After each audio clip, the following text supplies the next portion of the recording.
Diviser des nombres rationnels.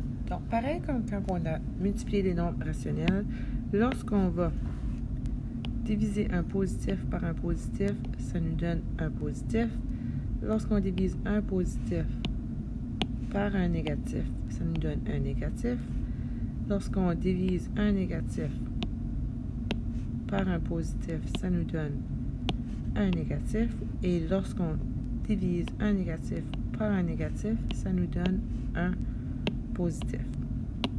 Lorsqu'on a des décimaux, ce qu'on peut faire, on peut utiliser notre calculatrice, mais il faut faire attention. Lorsque, ici, j'ai un négatif et un positif, donc je sais que ma réponse va être négative. Si on met moins 1,38 divisé par 0,6, ça nous donne moins 2,3.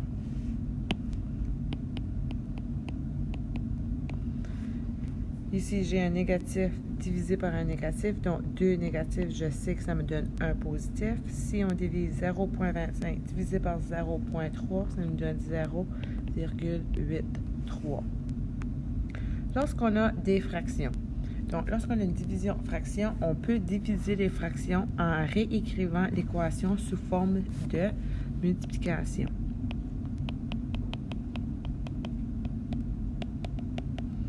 Donc, la première fraction reste pareille. La division devient une multiplication. Et on va flipper ou tourner la deuxième fraction. Donc, la première fraction, on ne la touche pas, on la réécrit. Exactement pareil comme elle est. Le signe de division devient une multiplication et la deuxième fraction, on la flippe. Donc, le dénominateur devient le numérateur et le numérateur devient le numérateur.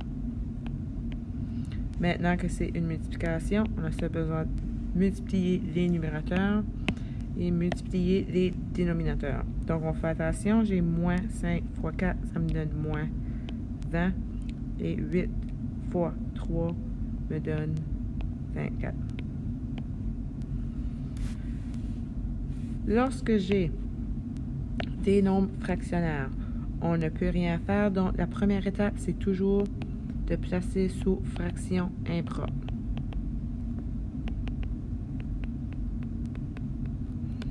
Donc, c'est un négatif, je vais le placer. 5 fois 4 me donne 20, plus 1 me donne 21 cinquième. J'écris mon signe de division.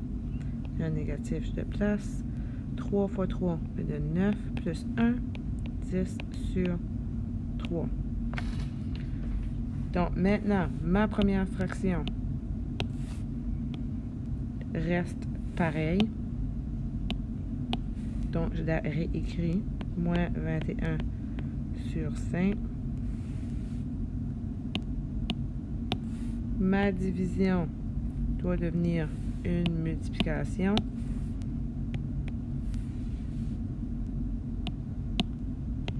Et ma deuxième fraction, je la tourne. Donc, on la flippe.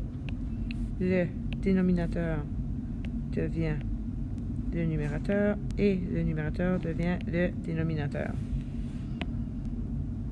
Une fois que ça est fait, la seule chose qu'on a besoin de faire, c'est multiplier les numérateurs et multiplier les dénominateurs. Donc, moins 21 fois moins 3, 2 négatifs, me donne un positif, me donne 63. Et 5 fois 10 me donne 50.